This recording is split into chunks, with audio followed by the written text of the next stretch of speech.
Hello guys, I'm back. So magbablog ulit tayo tungkol sa ating ADB 160. So yung ADB natin nasa 8 months na siya. March, April, May, June, July, August, September, October. 8 months na sa atin at ang kanyang natakbo nasa 8,967 kilometers na yung odometer niya. At madami na tayong napalitan, like sa panggilid, pan tayo, trial and error sa panggilid. Mahirap mag tune kung anong pinakamaganda. So babalik rin pala tayo sa stock. So after ng stock noon, nagpalit tayo ng sun dahil napudpud na yung clutch lining ng ating CVT. Palit na tayo ng buo, yung Sun Racing CVT set.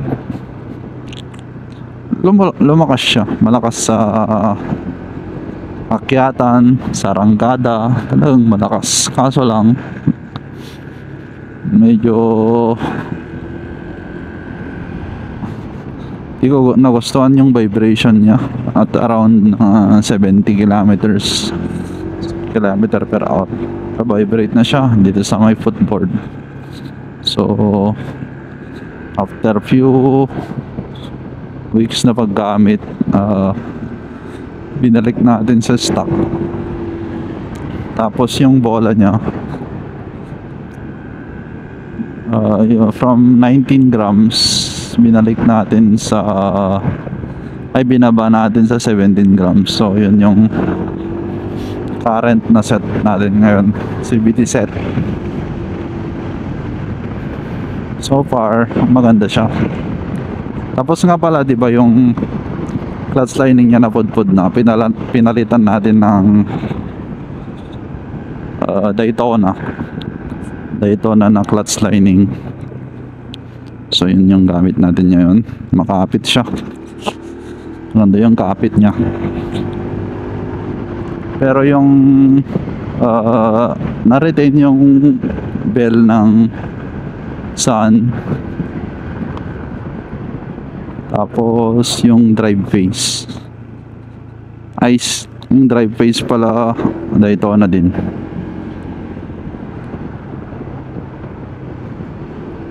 Daytona yung drive face nya, yung pole nya. Tapos yung bola Koso na 17 grams. Mas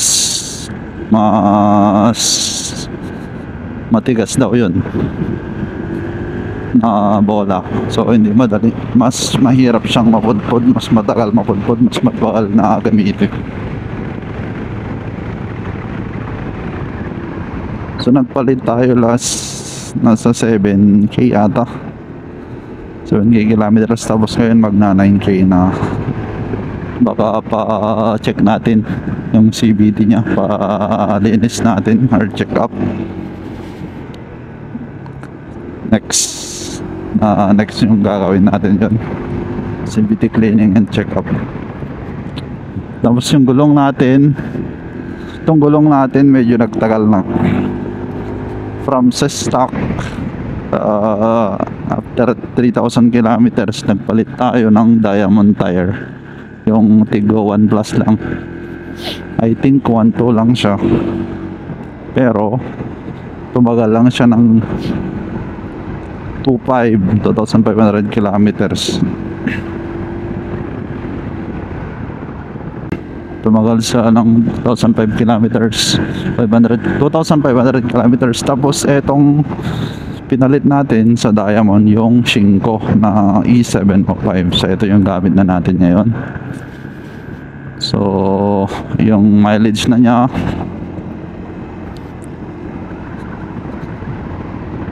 Yan, 3,404 na. Pero pwede pa. Pwede pang ginagamit pa natin. Hindi ko pa siya pinapalitan. So ito yung so far pinakamatagal na gulong natin. 5. So yung stock kasi at 3,000 pinalitan ko na kasi talagang makakalbo na siya. Mahirap ang masiraan sa daan kasi hindi basta-basta yung magpalit ng gulong, lalo sa likod. Grabeng daming babaklasin. Hindi tulad sa mga underbone na SRM Wave, bilis baklasin, pero ito grabeng hirap pala. Daming matatanggal, shocks, muffler, swing arm. So yun yung iniwasan natin mangyari, yung tuloy ang makalbo sa daan. Tapos yung roto pa natin kabundukan lang.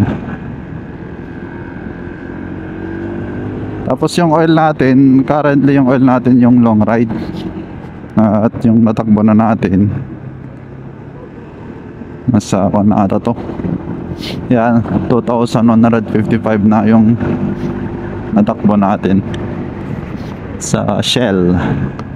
So balo kong mag-change oil around 2.5. Tapos siguro babalik na tayo sa Honda Pro Oil kasi yung unang oil natin yung Honda Pro scooter. Tapos nag-RS8 tayo. RS8 pinalitan natin agad after 1,000 kilometers. Tsaka tayo nagmotol. Yung motol naman okay naman. 2,500 nagpalit tayo.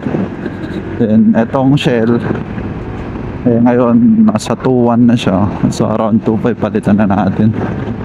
So based on my experience, parang wala na rin namang pinagkaiba. Kaya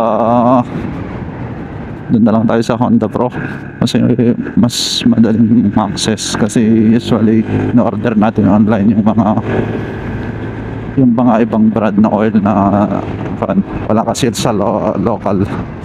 Tapos kung meron man, sobrang mahal. Yung Honda sa dealer mas mura pa. Mas mura lang yung benta nila.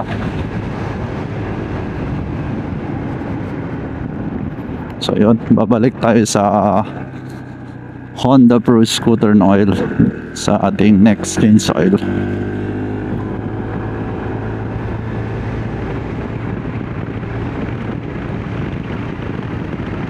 As to performance naman,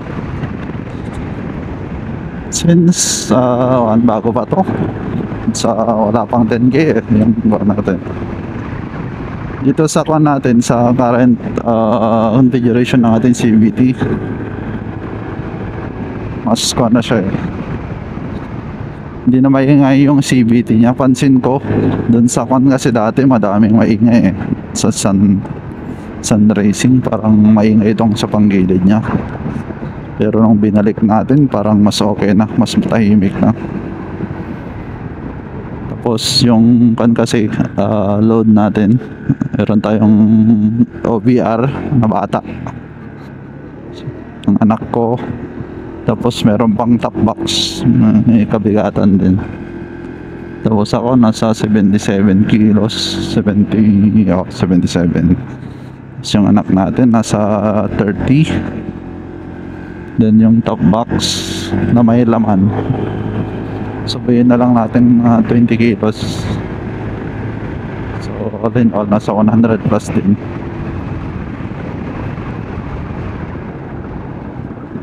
So kaya ko pa rin naman abutin yung pag nagta-top speed ako sa highway. O maabot rin ng 117 km per hour. Pero may tataas pa siguro kung hindi lang mahangin kasi sa highway. may wind drag, kaya hindi ka talaga makatop speed. Pero goods na, dahil sa normal lang naman talaga sa highway magkukross ka lang naman talaga ng 100 kph. Sa akin kasi sa Sun, nung nagpalit ako, malakas talaga yung arangkada, pero sa dulo talaga bitin. Pansin ko top speed ko lang nasa 112, ganun, 113, pero talagang malakas. At malakas din ang vibration, yun ang hindi ko nagustuhan. Okay na sana, kaso yun talaga, yung vibration niya talaga yung medyo ayaw ko. Yung pa natin, gamit nating top box, yung bracket niya, yung kalaw na sec, so para hindi pa naman nababali. Tinitignan ko kung mabali kasi mukhang hindi naman basta-basta mabali yan. Post top box natin sec din na alloy, maganda naman siya. Actually maganda yung kulay niya, bagay na ternong-terno sa ating ADB.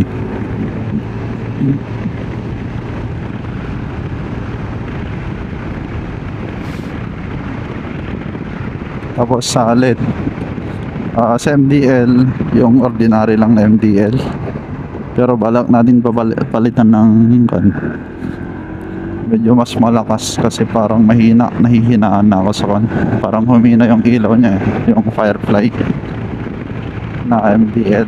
So papalitan natin ng Zenlo T mini ata yun, T1 mini, pero di pa nakakabit. Pansin ko nga pala tong suspension na parang gone na siya, nakon na siya medyo bumaba na yung suspension niya, parang naglusen, medyo mababa na siya, lalo dito sa likod.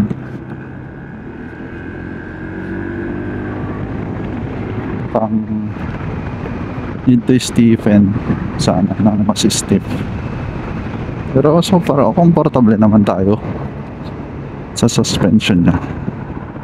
Maganda yung play, lalo sa mga sa rough road, talagang maganda yung bounce niya.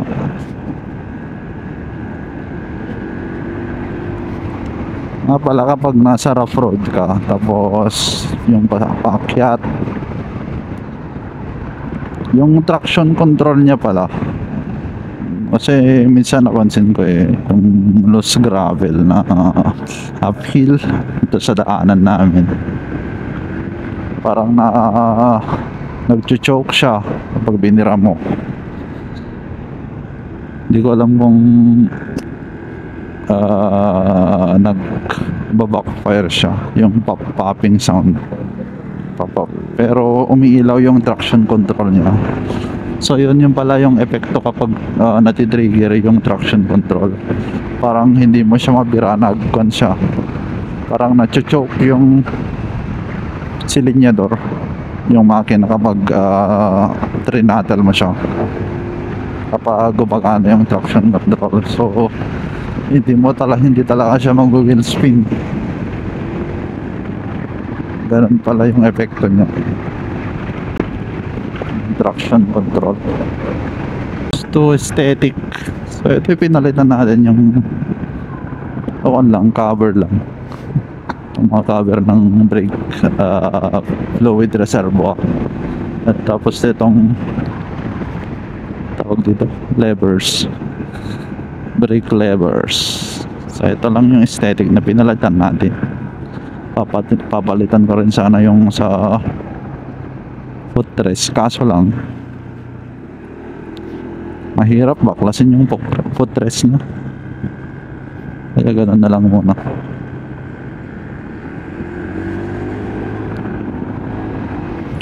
Yun nga palang kan, kasi nung bago pinalitan ko na talaga tong kan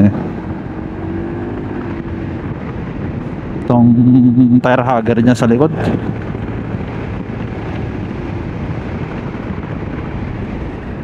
Nabawasan lang ng ganda yung talsik, pero hindi talaga makuha yung talsik. Hindi niya malelesen. Siguro konti lang malesen, pero not totally. Kung tatalsik talagang dudumi yung sa likod. At ang problema pala, pagka na-try ko kasi itong idaan sa maputik na daan, grabe nagsisi ako. Yung putik na malagkit, bumara sa may tire hugger, hindi na gumulong yung gulong natin. Ayaw umikot yung gulong natin. Grabe, sinungkit ko yung mga putik sa loob ng tire hugger para lang makaikot tong gulong. So wag natin gawin yun. Huwag yung tularan yung ginawa ko. Hindi dahil adventure bike ng ating motor, pwede na siyang pang trail or pangharabas sa may maputik. Okay lang siguro kung hindi maputik, pero parang mahirap pa rin kasi kung titignan mo tong motor natin, parang ang wide ng body, pwedeng sumabit, madaling sumabit. Yung ground clearance niya hindi ganun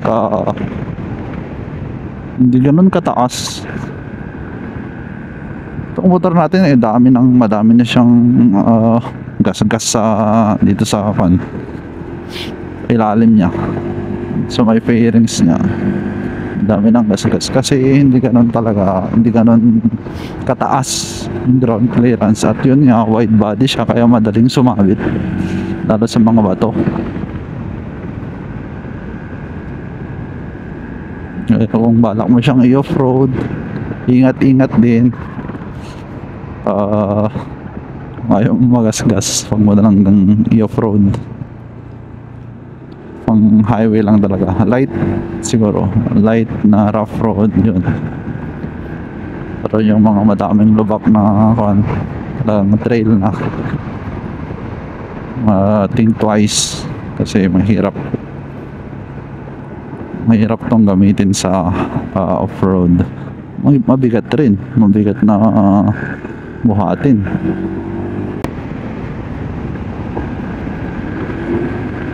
Itong brake pad pala, minsan pa lang tayo palit ng brake pads, yung harap at likod.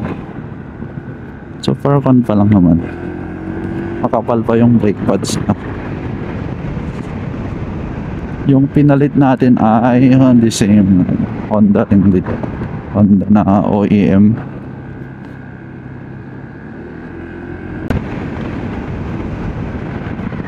So far, after 9,000 kilometers or maybe almost 9,000, goods naman ang tong motor natin so far. Sa talaga, sumagit ang ulo ko dito sa may CVT niya nung kinalikalikot ko nung nagpalit-palit ako ng CVT set. Pero based on my experience, sasabihin ko na bago ka pa lang sa motor mong ADB, stock is the best talaga. The best ang stock. Kung gusto mong lumakas ng konti, yung bola lang yung papalitan mo. Medyo pataasin mo lang babaan mo yung gramo.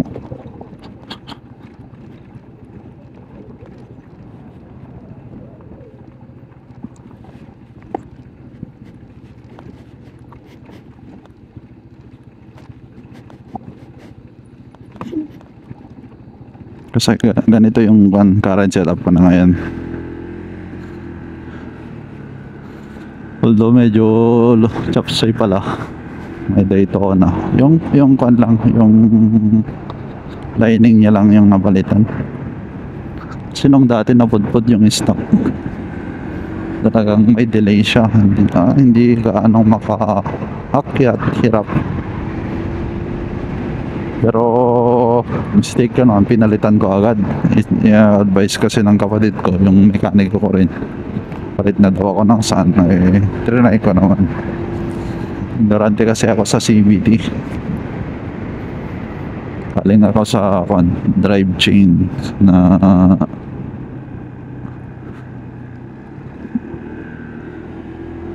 ang tawag dun, final drive chain na yung manual transmission, tapos gear type yung final drive.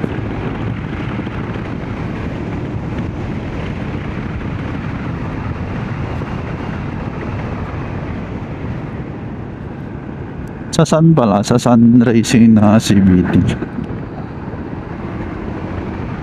siya yung kung magpapalit ka ng Sun, yung bola niya ka-size ng sa NMAX.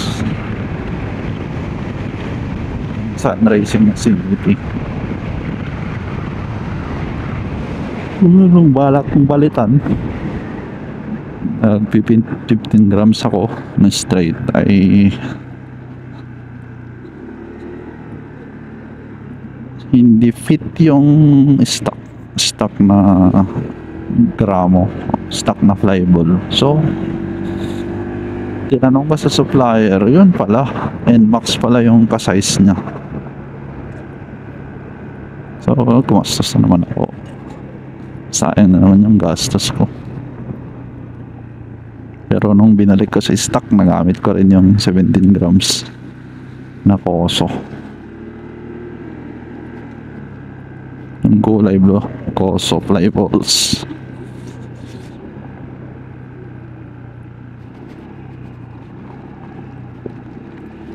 Yung style pala ng pulley ng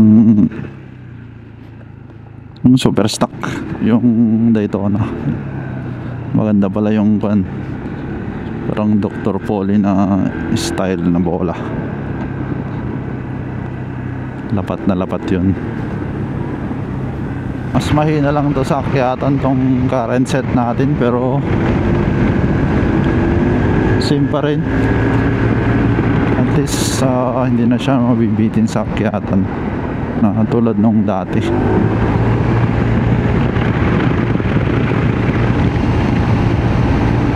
Compare mo sa set ng Sun, parang naka low speed kasi yun, kaya easy lang yung akyatan.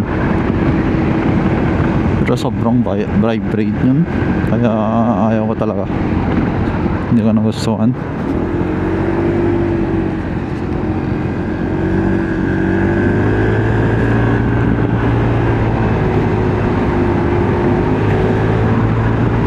Mas maganda pa yung handling ng ating scooter, suspension, handling, ang ganda.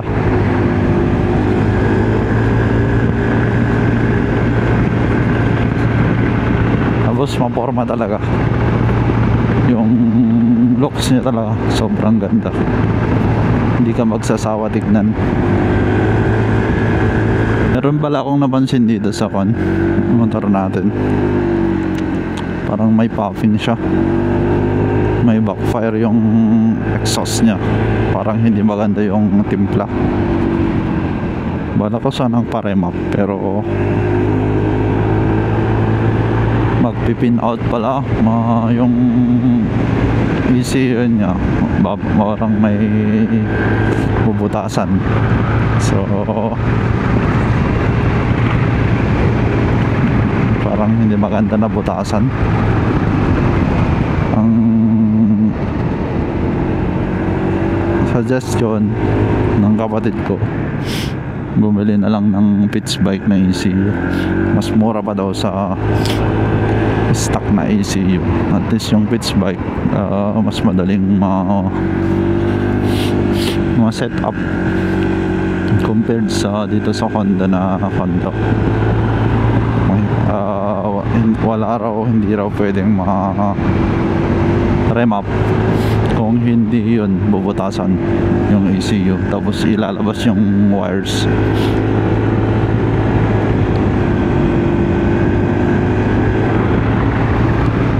So siguro may kamahalan kasi yun yung pitch bike kung gagamitin natin. Siguro next time na lang. Well, may pera. Ayun, okay naman tayo sa ating performance, pero yun lang, napapansin ko talaga yung nagpa-pop siya, may putok-putok. Kung naka-muffler siguro to, madidinig mo yung pop niya, popping sound kapag nirelease mo tong silinyador. Yes.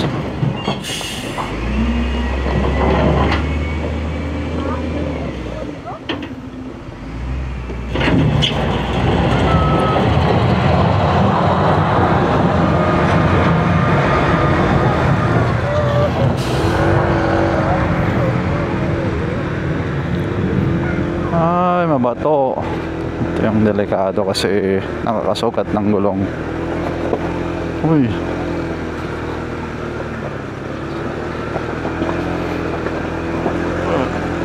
Ay. Nabato pa yung ating, matatalim pa rin. Matatalim pa naman yung mga bato doon. Grabe. Gas-gas na naman yung ilalim ng ating motor. Ito yung part na talagang gamit na gamit yung traction control eh. Talagang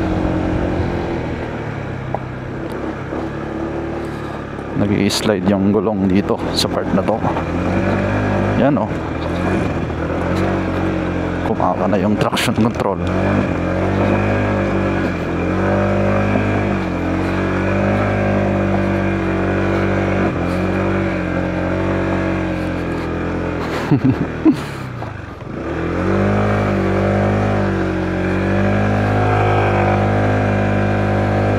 Ito ang bigat ng motor.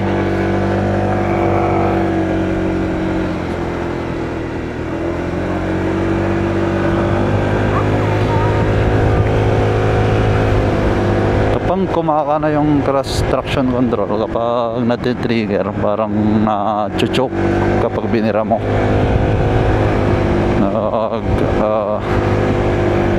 Tawag doon, parang nalulunod, ayaw mag-accelerate, kaya binobomba ko para mas kapag nalulunod kasi yun yung unang instinct ko, binobomba ko siya. So yun yung ginawa ko kanina.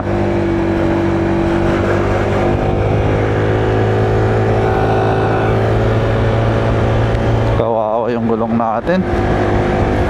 Grabe yung bato, yung tatalim. Check natin mamaya sa view deck.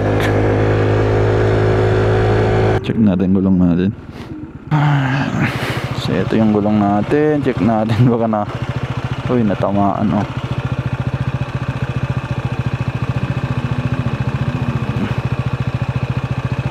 Grabe ang bato.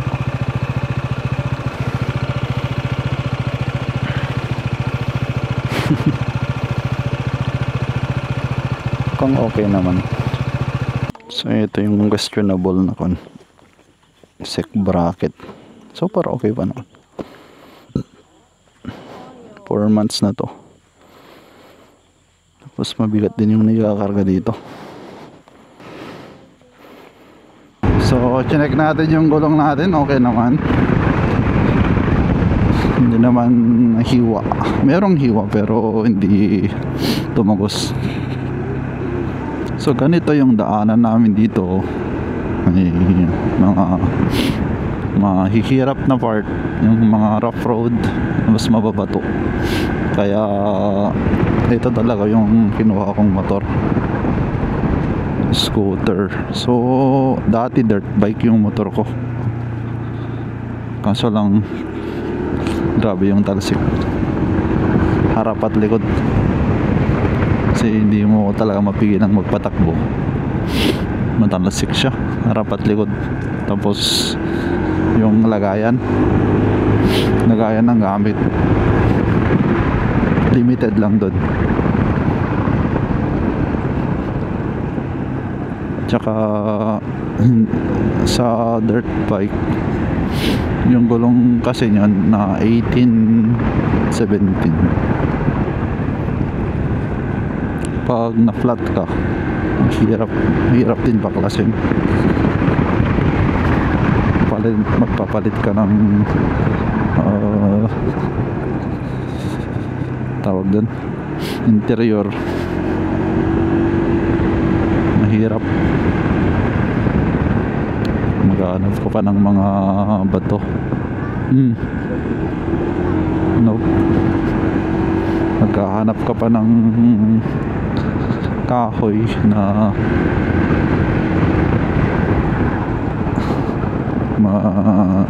para iangat mo siya, kasi wala siyang center stand.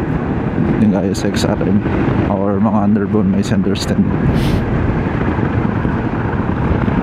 Yung kinaganda nito na nakamags, basta nakasilant, walang problema.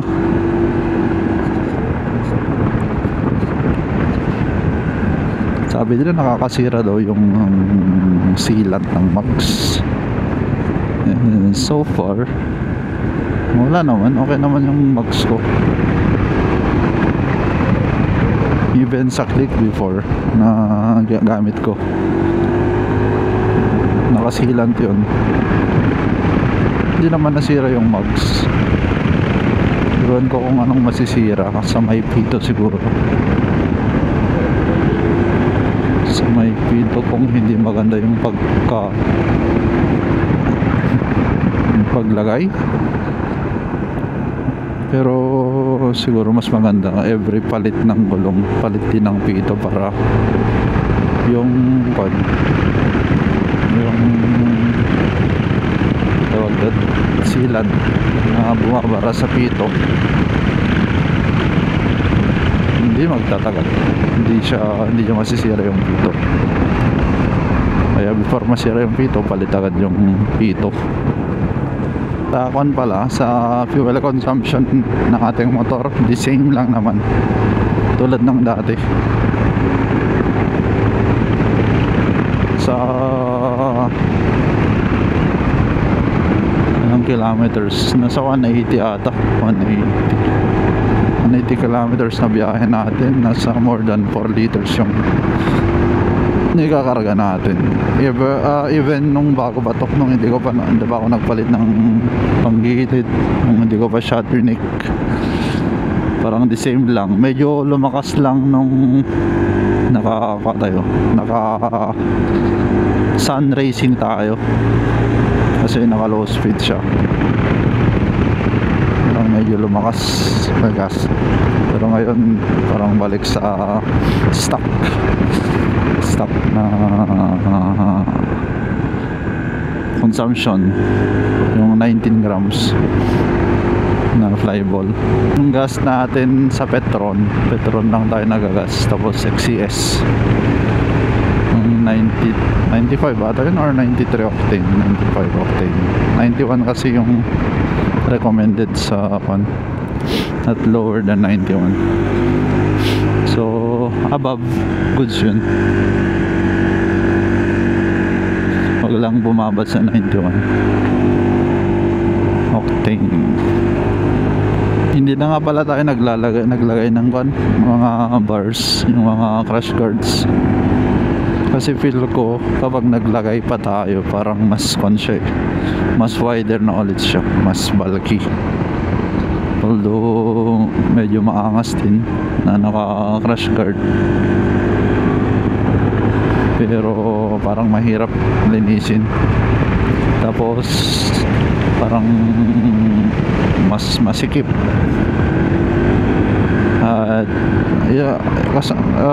Usually yung mga crash guard, nagka-crash guard kasi napansin,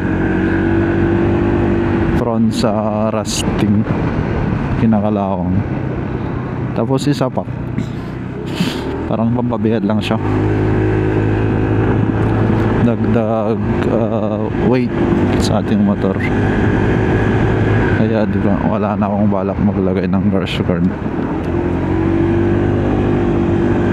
Kung maglalagay man siguro ako ng course good siguro para lang parang lang siya, either lagayan ng MDL or lagayan ng mount sa camera. Maganda kasi yung may lagayan ng camera para kita, lalo kapag naka 360 ka, may parang binibideo ka, pwede mo siyang video sa harap, parang pwedeng point of view yung may camera sa harap mo na sinusundan ka. So far yun, after 8 months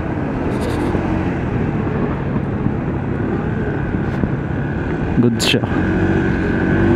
Maganda yung experience natin dito sa motor na to.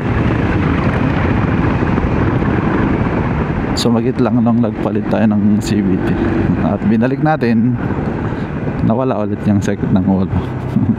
So bottom line, so anong tawag din, the verdict, pagkadalang mo talagang palitan yung stock, stay stock talaga. Stock is the best talaga. Ayaw mo magsumakit ng ulo mo, ma-experience sa mga ganito. So yun, hanggang sa muli.